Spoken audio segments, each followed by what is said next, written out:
Right Sardar Sarvai Papanna జయంతి వేడుకల్లో deputy CM బట్టి విక్రమార్క మాట్లాడుతున్నారు. ఇప్పుడు లైవ్ ద్వారా చూద్దాం.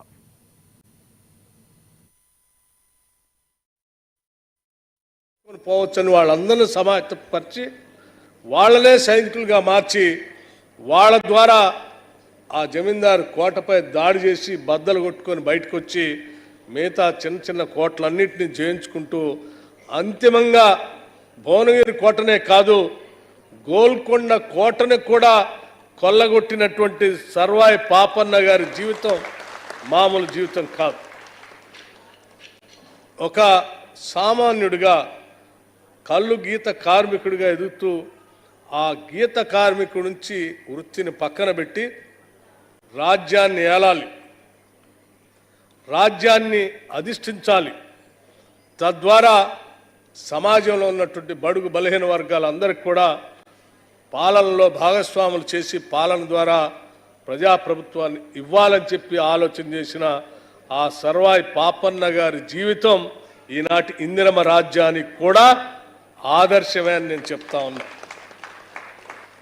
వారి ఆలోచనలకు అనుగుణంగా ఈరోజు ఈ ప్రభుత్వం ఇందిరమ్మ ప్రభుత్వం ప్రజాప్రభుత్వం కూడా బడుగు బలహీన వర్గాల గురించి పెద్ద ఎత్తున ఆలోచించేయటమే కాదు, వారి అభివృద్ధి కోసం బడ్జెట్లో కూడా పెద్ద ఎత్తున నిధులు కేటాయించి ఈ సమాజాన్ని ముందుకు తీసుకొని పోవటం కోసం పెద్ద ఎత్తున ప్రణాళికలు తయారు చేస్తూ ముందుకు పోతూ ఉన్నాం.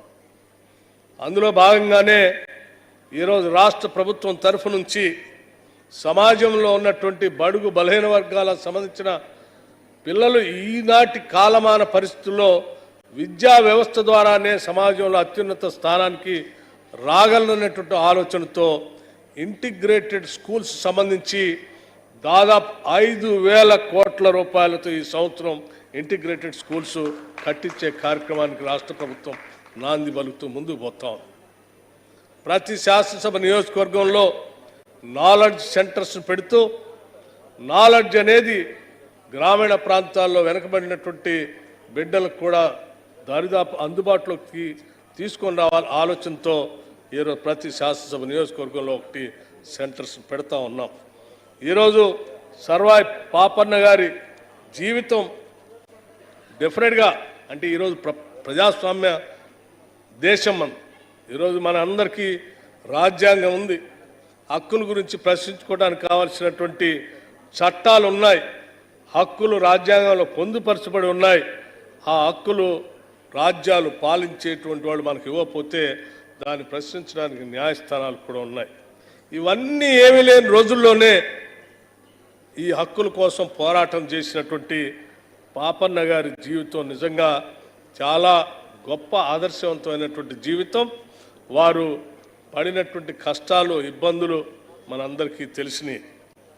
అటువంటి కష్టాల్లో కూడా విజయాలు సాధించినటువంటి జీవితం మనకి స్ఫూర్తిదాయకం కావాలని, ఎంత స్ఫూర్తిదాయకం కావాలంటే భారతదేశాన్ని మొత్తాన్ని కూడా పాలించిన మొఘల్ చక్రవర్తులు కూడా పాపన్న గారి పైన దాడి చేస్తే ఆ దాడిలో వారు మొఘల్ చక్రవర్తులకు సంబంధించిన సైన్యమే ఓడిపోయింది తప్ప పాపన్న గారు మాత్రం ఎక్కడా లొంగలేదు, ఓడిపోలేదు.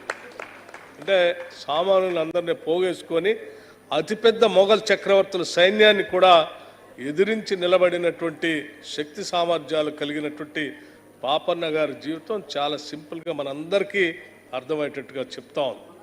మనమందరం సామాన్యులు సైతం సంకల్ప బలం ఉంటే అనుకున్న లక్ష్యాలను సాధించవచ్చని స్ఫూర్తిదాయకం ఉన్నటువంటి వారి జీవితం తప్పనిసరిగా ఈ రాష్ట్ర ప్రభుత్వం ప్రజలందరికీ దగ్గరలోకి తీసుకొని పోవటం కోసం ప్రయత్నం చేస్తుందని, దీనికి కావలసినటువంటి బడ్జెట్ పరంగా ఎటువంటి అవసరాలు ఉన్నా మన ట్రాన్స్పోర్ట్ బ్యాక్వర్డ్ క్లాసెస్ మంత్రి గారు ఉన్నారు, వారు ఒక ఆలోచన చేసి ప్రభుత్వ దృష్టికి తీసుకొని వస్తే తప్పనిసరిగా ఆ బడ్జెట్ కేటాయించడానికి కూడా ఎటువంటి ఇబ్బంది లేదని చెప్పడమే కాకుండా పాపన్న గౌడ్ గారి సర్దార్ పాపన్న గౌడ్ గారి విగ్రహాన్ని కూడా పెట్టాలి, నగరం నడిబొడ్డున విగ్రహం ఉండాలి, దానికి కావలసిన విధంగా ఏర్పాట్లు కావాలని చాలామంది పెద్దలు అడుగుతూ ఉన్నారు.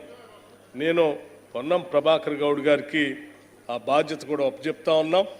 ఎక్కడ విగ్రహాన్ని పెట్టడానికి అవకాశం ఉంటుందో ఆ స్థలాన్ని ఆ విగ్రహానికి కావాల్సిన ఏర్పాట్లకు సంబంధించిన ఒక ప్రణాళికను తయారు చేసుకొని ప్రభుత్వ దృష్టికి తీసుకొని వస్తే వాటన్నిటినీ చేయటానికి ప్రభుత్వం సిద్ధంగా ఉందని, మరీ ముఖ్యంగా ఈ రాష్ట్ర ముఖ్యమంత్రి రేవంత్ రెడ్డి గారు కూడా వారి సందేశాన్ని కూడా మీ అందరికీ చెప్పమని, పాపన్న గౌడ్ గారి ఆలోచనలే ఈ రాష్ట్ర ప్రభుత్వ ఆలోచనలుగా ఈ ప్రభుత్వం పాలన చేస్తుందని చెప్పి మీ అందరికీ మాటిస్తూ సెలవు తీసుకుందాం.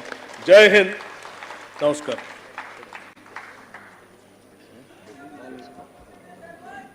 మహనీయుడు చూపిన బాటలోనే మన ప్రభుత్వం నడుస్తుందని గౌరవనీయులైన ముఖ్యమంత్రి గారి శుభాకాంక్షని తమ సందేశాన్ని మనకు స్ఫూర్తిదాయకంగా అందించారు గౌరవనీయులైన ఉప ముఖ్యమంత్రి వర్యులు